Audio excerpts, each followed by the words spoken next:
Good morning. While my clicker arrives, I want to thank you very much, set a little context for the word design. So we just heard all about the complex world of energy generation. I want to talk about what happens way on the very far end of that generation.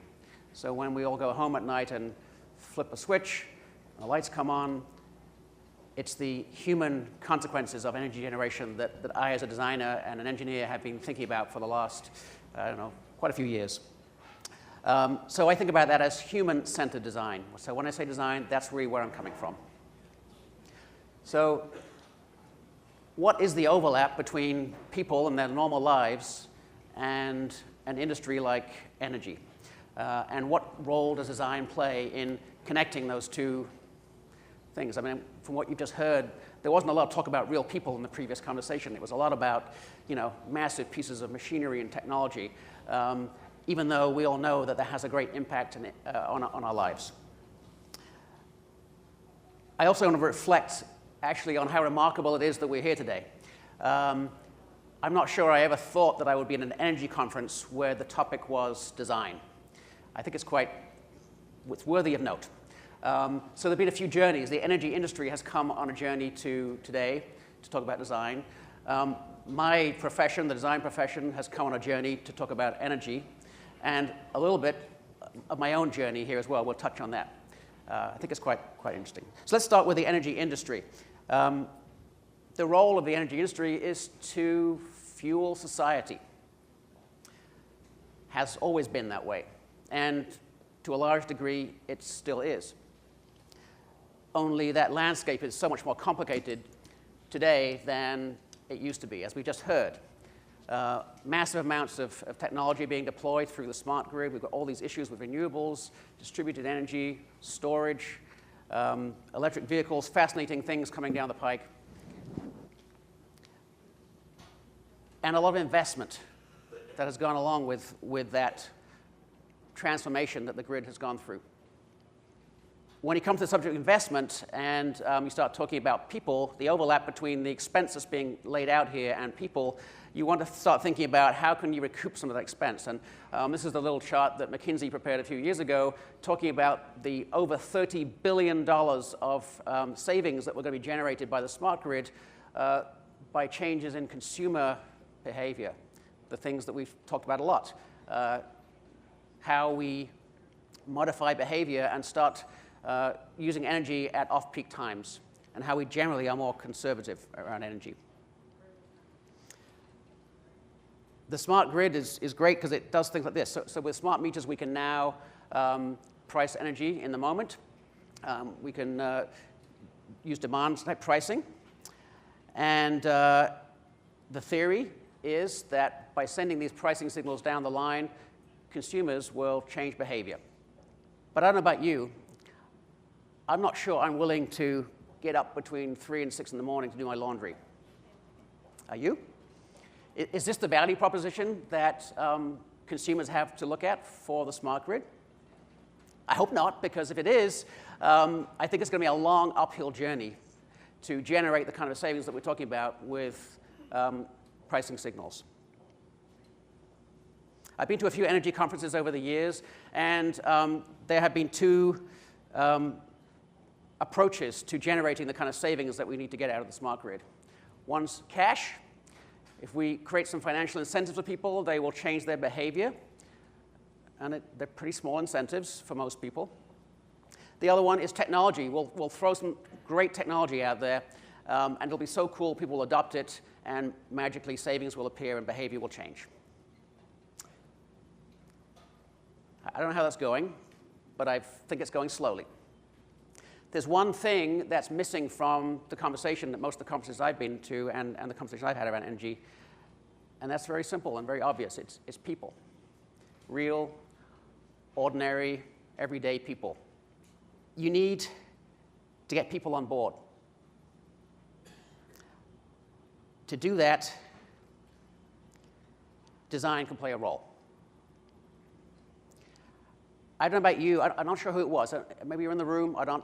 Anybody in the room here made the decision to, sorry, let me go back up. The slide doesn't show up here, so I had to make a different transition. So how do you get people's attention? I got your attention. So how do you get people's attention? Well, one way is, now, energy industry, don't think of this very much in relation to that. But who was it that made the decision to make the smart meter look exactly like the analog dumb meter? That was a huge missed opportunity for design and for the industry. You could have called, okay? We were waiting for the call. It never came. My colleagues in Munich, they got the call, had a chance to design a really sexy meter. So perhaps it's a good moment just to give you a little bit of background on me and my journey here today. I started my career as a design engineer quite young. My mother tells me that I was almost 2 years old before I started walking, and the main reason was I was too busy building things. That translated into my first paying job in actually the energy industry for a now defunct energy company. It wasn't very exciting, and I got a little disillusioned. So I took off, traveled around the world, met my wife on a Greyhound bus while I was traveling the US, and before you knew it, we had a house and a few kids, and I started to get obsessed about our energy consumption. Anybody else got a spreadsheet like this on their computer at home somewhere? I suspect there might be a couple of people in the room who have this. I spent a long time trying to predict energy, control energy, understand why it was going out the door the way it was going out, trying to really sort of get to the bottom of it, until I realized there were two factors that I couldn't really control in that equation. And those were my teenage daughters. Perhaps the low point in my career as a father was the day that I installed this on the shower. I don't know if you know what this is. This is a shower timer. Has a secret little magnetic key, and you can program the shower to last 11 minutes, 8 minutes, or 5 minutes. You can imagine what it was like in my household. So this was the moment the light bulb went off in my head. It's like, it's not about the technology. I'm not going to be able to change behavior by pulling controls and levers and introducing new engineering solutions. I need to really understand what people are going through and come at it from that point of view. And so that's where, in my job, I started to think about human-centered design and the world of energy. No, not this kind of human-centered design and energy, but this one. So when we tackle an innovation project at IDEO, we look for solutions that satisfy these three, sometimes complementary, sometimes competing criteria. We want to find solutions that are fundamentally solving human problems and do that with technology that is feasible and in such a way that there's a business opportunity behind that too. What makes it human-centered design, however, is that we always start with people, not technology and not business. Now, when you don't do that, this is what you get. I don't really even know what a meter socket is, but I know it's not relevant to my life as a customer. Or this. In a very poignant interview that we had with a customer a few years ago, we sat down and we talked about sort of the service that they were getting from the utility. And that customer made the point that when an organization like a utility or any big company chooses not to provide great customer service, it's a form of discipline. It's quite sobering. Now, the good news is you can flip that around. In the course of the work that I've been doing the last few years, we've done a bunch of work in the energy industry around efficiency, web services, meter rollout, hardware design, in-home devices, et cetera, et cetera.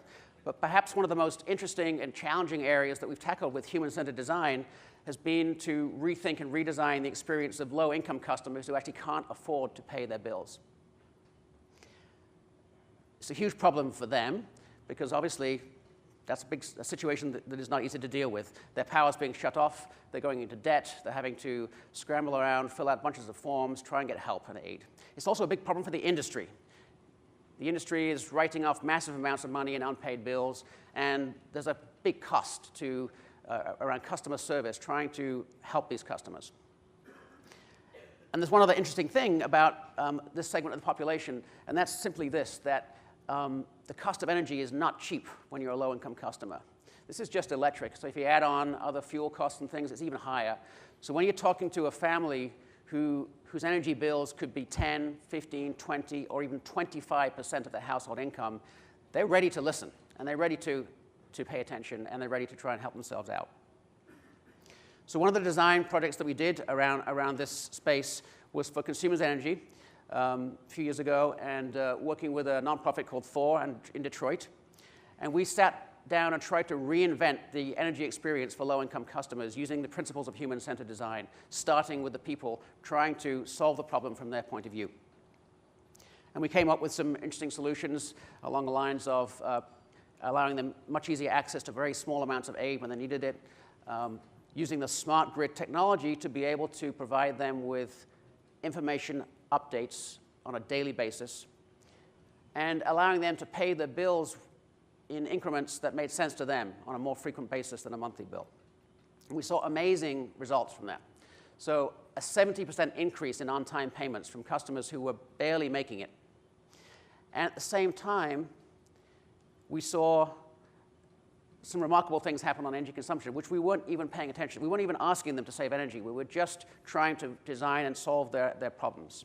And what we saw was their level of engagement went up dramatically, and because of that, they started paying attention to their energy usage and their behavior patterns, and their consumption went down dramatically.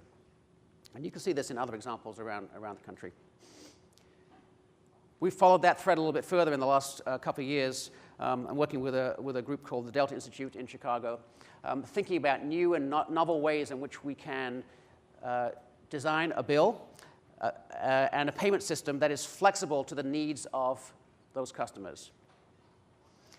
So what we're doing here is we're allowing the internet and technology and smart grid technology to flex to meet customers where they're at, rather than asking customers to flex and try and meet the industry's needs. I mean, the monthly bill is an outdated and antiquated artifact. I don't even know where it came from. I mean, why do we pay our bills in correspondence to the cycle of the moon? I mean, that's got nothing to do with my behavior. We want to drive, we know that when we drive behavior down to the level of daily interactions, we can get much greater engagement and results, and people can make those connections between their behavior and their consumption. And we're doing that a little bit with this new service we're developing, where we're trying to shift the energy conversation, the energy interactions to a more daily basis rather than monthly. Using very simple technology. It's not difficult.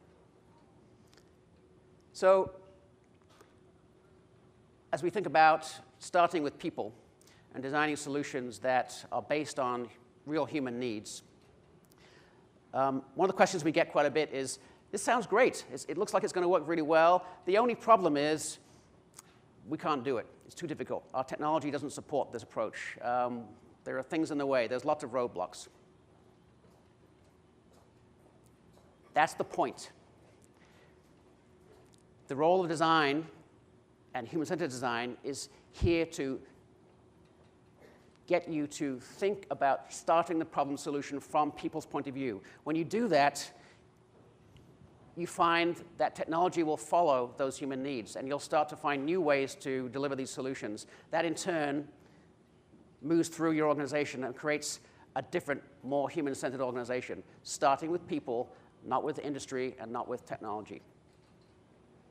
So to wrap up here quickly, what is this connection between lowly people on one side and the giant energy industry, and how can design help? When an industry like the utility industry or the energy industry takes the time to care for their customers and design great services for them, it shows that they value those customers and appreciate them. When that happens, those customers in return have elevated levels of trust and engagement. And you have a dialogue now that is a working dialogue that allows the two to communicate and to have the adoption of all kinds of interesting new services and opportunities. So to leave you with just one image to take away today from this few minutes, the role of design in this industry is to create love between customers and the energy industry. Thank you.